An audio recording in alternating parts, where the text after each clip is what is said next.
Hello student, আমি Moumita Majumdar. Welcome to our channel. আশা করি তোমরা সকলে খুব ভালো আছো। স্টুডেন্ট, তোমাদের আজকে আমি সেকেন্ড সেমিস্টার মেজর পলিটিক্যাল সায়েন্সের যে 3 নম্বর ইউনিটটা আছে সেখান থেকে ফার্স্ট টপিকটা আলোচনা করব।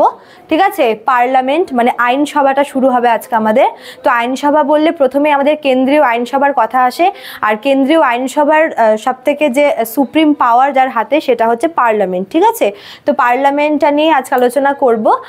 তার আগে বলে রাখি, আমাদের কিন্তু পলিটিক্যাল সায়েন্সের ক্লাস শুরু হয়ে গেছে। ঠিক আছে, অনলাইনে নোটসও প্রোভাইড করা শুরু হয়ে গেছে। তোমরা যারা আমাদের কাছে পড়তে চাইছো অনলাইনে, তোমরা আমাদের হেল্পলাইন নাম্বারে যোগাযোগ করতে পারো। আমাদের হেল্পলাইন নাম্বার দুটো দেওয়া আছে এখানে, দেখো। একটা হচ্ছে 6295916282 আর একটা 7076398606। আমাদের পুরো কোর্স ফি রয়েছে 999-এর। স্টুডেন্ট, তোমরা এই 999-এর মাধ্যমে কিন্তু যাবতীয় সমস্ত কোর্স পেয়ে যাচ্ছ। মেজরের সঙ্গে সঙ্গে তোমরা এসিসি, মাইনর, এমডিসি, এইসি সমস্ত কিছু পেয়ে যাচ্ছ অনলি 999-এ। ঠিক আছে, এবং আমাদের আলাদা আলাদা টিচাররা রয়েছে, তাদের ক্লাসও অলরেডি নেওয়া শুরু করে দিয়েছে এবং নোটসও কিন্তু প্রোভাইড করা শুরু হয়ে গেছে। ঠিক আছে, তোমরা নিজেদের সাবজেক্ট নিয়ে আমাদের সঙ্গে যোগাযোগ করতে পারো, অনলাইনে জয়েন হতে পারো।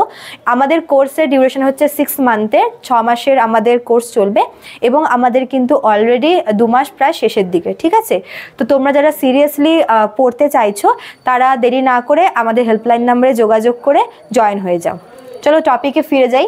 দেখো, আজকে যেটা বললাম শুরুতেই যে আজকে তোমাদের পার্লামেন্টটা নিয়ে একটু আলোচনা করব। ঠিক আছে, দেখো পার্লামেন্টকে বলা হয় বাংলায় হচ্ছে একে বলে সংসদ, পার্লামেন্টকে বলে হচ্ছে গণতন্ত্রের পীঠস্থান বা টেম্পল অফ ডেমোক্রেসি। ঠিক আছে, আমাদের কান্ট্রি একটা ডেমোক্রেটিক কান্ট্রি এবং এই ডেমোক্রেটিক কান্ট্রির সব থেকে যে সুপ্রিম লেজিসলেটিভ বডি সেটা হচ্ছে পার্লামেন্ট। ঠিক আছে, যেটাকে বাংলায় বলে সংসদ। আচ্ছা, তোমাদের প্রথমেই দেওয়া আছে সিলেবাসে যে পার্লামেন্টের গঠনটা। ঠিক আছে, তো গঠনটা আগে পরে আসি, আগে প্রথমে বলে রাখি যে পার্লামেন্টটা রয়েছে কেন। দেখো, পার্লামেন্টের যে গঠনটা বা পার্লামেন্টের যে অস্তিত্ব সেটা কিন্তু আমাদের দেশ স্বাধীন হওয়ার অনেক আগেই 1935-এ যে ইন্ডিয়ান কাউন্সিল অ্যাক্টটা এসেছিল সেখানে কিন্তু পার্লামেন্টের গঠন সম্পর্কে বলা হয়েছিল। ঠিক আছে, পার্লামেন্টের কথা সেই আইনে প্রথম উল্লেখ হয়েছিল এবং যখন আমাদের দেশ স্বাধীন হয়, যখন গণপরিষদ আমাদের কনস্টিটিউশনটা তৈরি করে, সেখানে কিন্তু পার্লামেন্ট সম্পর্কে, পার্লামেন্টের গঠন কি নিয়ে পার্লামেন্ট তৈরি হবে, পার্লামেন্টের ক্ষমতা সমস্ত কিছু কিন্তু সেখানে দেওয়া রয়েছে। ঠিক আছে, তো পার্লামেন্টের মেন কাজটা কি? পার্লামেন্টের কাজ হচ্ছে আইন প্রণয়ন করা। আমাদের দেশের এবং দেশের জনগণের স্বার্থে যত রকমের আইন প্রণয়ন হয় সেই সমস্ত আইন প্রণয়ন করার ক্ষমতা রয়েছে পার্লামেন্টের হাতে। ঠিক আছে, আচ্ছা দেখো, পার্লামেন্টের গঠন দেওয়া আছে আর্টিকেল 79-এ। আর্টিকেল 79-এ পার্লামেন্টের গঠনের কথা বলা হয়েছে। এবার দেখো, পার্লামেন্ট কি নিয়ে তৈরি হয়। এই যে নর্মালি আমরা জানি যে পার্লামেন্টের দুটো কক্ষ রয়েছে, একটা হচ্ছে আপার কক্ষ যেটাকে হচ্ছে আমরা রাজ্যসভা বলি, আর একটা হচ্ছে লোয়ার কক্ষ যেটাকে হচ্ছে আমরা লোকসভা বলি। কিন্তু এই আপার মানে এই উচ্চকক্ষ এবং নিম্নকক্ষ বাদ দিয়েও আমরা কিন্তু কখনো প্রেসিডেন্টকে এর মধ্যে ধরি না। কিন্তু প্রেসিডেন্ট হচ্ছে পার্লামেন্টের একটা অবিচ্ছেদ্য অংশ। তোমরা হয়তো ভাবতে পারো যে পার্লামেন্ট মানে তো শুধুমাত্র লোকসভা আর রাজ্যসভা, এখানে প্রেসিডেন্ট কি করে আসলো। ঠিক আছে, তাই বলে রাখি প্রেসিডেন্ট কিন্তু হচ্ছে পার্লামেন্টের একটা অবিচ্ছেদ্য অংশ।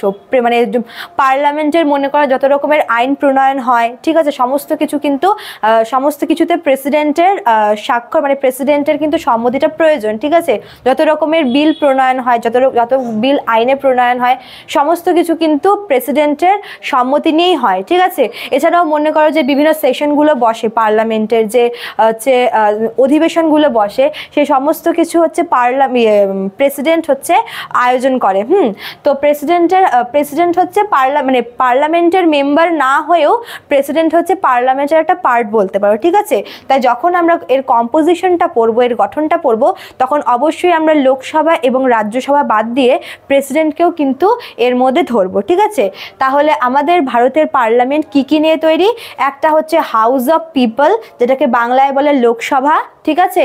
আর এটা হচ্ছে হাউস অফ স্টেট, যেটাকে বলে রাজ্যসভা। আর 3 নাম্বার হচ্ছে তোমার প্রেসিডেন্ট, অর্থাৎ আমাদের ভারতের রাষ্ট্রপতি। ঠিক আছে। আচ্ছা দেখো, লোকসভা, লোকসভা হচ্ছে পার্লামেন্টের নিম্নকক্ষ। পার্লামেন্টের নিম্নকক্ষকে হচ্ছে লোকসভা বলে। একে কিন্তু ভেঙে দেওয়া যায়, অর্থাৎ লোকসভা হচ্ছে স্থায়ী কক্ষ নয়। ঠিক আছে। আর লোকসভার মানে ব্যাপারে বলা আছে আর্টিকেল 81-এ। ঠিক আছে, তোমরা দেখতে পাচ্ছ না জানি না, ছোট করে লিখেছি। আর্টিকেল 81-এ লোকসভার ব্যাপারে বলা হয়েছে। ঠিক আছে। আর লোকসভা হচ্ছে পার্লামেন্টের অস্থায়ী কক্ষ, এটা স্থায়ী নয়, একে যখন তখন ভেঙে দেওয়া যায়। ঠিক আছে। এবং এই ভেঙে দেওয়ার ক্ষমতা কার আছে? অবশ্যই প্রেসিডেন্টের। আচ্ছা, উচ্চকক্ষের নাম হচ্ছে হাউস অফ স্টেট বা রাজ্যসভা। রাজ্যসভা হচ্ছে পার্লামেন্টের উচ্চকক্ষ এবং রাজ্যসভার ব্যাপারে বলা আছে কত নম্বর আর্টিকেলে? আর্টিকেল 80-তে। ঠিক আছে। রাজ্যসভা হচ্ছে পার্লামেন্টের স্থায়ী কক্ষ, অর্থাৎ কোনোভাবে একে ভাঙা যায় না। ঠিক আছে। লোকসভা এবং রাজ্যসভার মধ্যে লোকসভা হচ্ছে অস্থায়ী এবং রাজ্যসভা হচ্ছে স্থায়ী। আর বাকি থাকলো তোমার হচ্ছে প্রেসিডেন্ট, এর ব্যাপারে আমরা নেক্সট ক্লাসে জানবো। ঠিক আছে। যে রাষ্ট্রপতি, তোমরা জানোই যে ভারতের রাষ্ট্রপতি হচ্ছে ভারতের সবথেকে মানে প্রথম নাগরিক এবং যাবতীয় সমস্ত ক্ষমতার অধিকারী। ঠিক আছে। তো প্রেসিডেন্ট হচ্ছে এই পার্লামেন্টের মেম্বার না হয়েও এই পার্লামেন্টের একটা অংশ বলা যায়। ঠিক আছে। আচ্ছা দেখো, মেম্বার, এবার যদি আমরা মেম্বারের ব্যাপারে আসি, পার্লামেন্টের যে 2 কক্ষ রয়েছে তার মধ্যে যে লোয়ার কক্ষটা আছে অর্থাৎ লোকসভা, লোকসভার টোটাল মেম্বার হচ্ছে 550। হ্যাঁ, মানে লোকসভায় মোট 550টা আসন আছে, সিট আছে। বিভিন্ন রাজ্য থেকে বিভিন্ন প্রতিনিধিরা মনোনীত হয়ে নির্বাচিত হয়ে কিন্তু তারা এই লোকসভার মেম্বার হিসেবে আর কি তারা স্বীকৃতি পায়। তো টোটাল এই 550টা সিট রয়েছে লোকসভাতে। ঠিক আছে। এবং রাজ্যসভায় রয়েছে কত? 250টা সিট অ্যাট প্রেজেন্ট। বর্তমানে রাজ্যসভায় 250টা আছে এবং লোকসভায় আছে হচ্ছে 550টা সিট। ঠিক আছে। পার্লামেন্টের মেম্বারদেরকে ইন শর্ট এমপি বলা হয়, তোমরা জানো এটা অনেকে।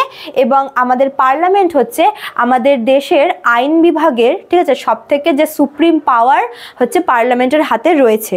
ঠিক আছে। তো এইটুকুই তোমাদের পার্লামেন্টের ব্যাপারে জানার জন্য দরকার। ঠিক আছে।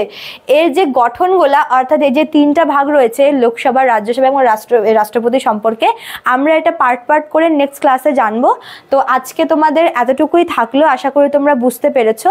তো এর যে কম্পোজিশনটা সেটা আমরা ভাগে ভাগে আলোচনা করব পার্ট পার্ট করে বিভিন্ন ক্লাসে। আশা করি তোমাদের ভিডিওটা হচ্ছে ভালো লাগলে অবশ্যই তোমরা লাইক, কমেন্ট, শেয়ার করবে। চ্যানেলটি অবশ্যই সাবস্ক্রাইব করে পাশে থাকা বেল আইকন ক্লিক করে দিয়ে পাশে থাকবে আমাদের। তো দেখা হচ্ছে নেক্সট ক্লাসে। Thank you.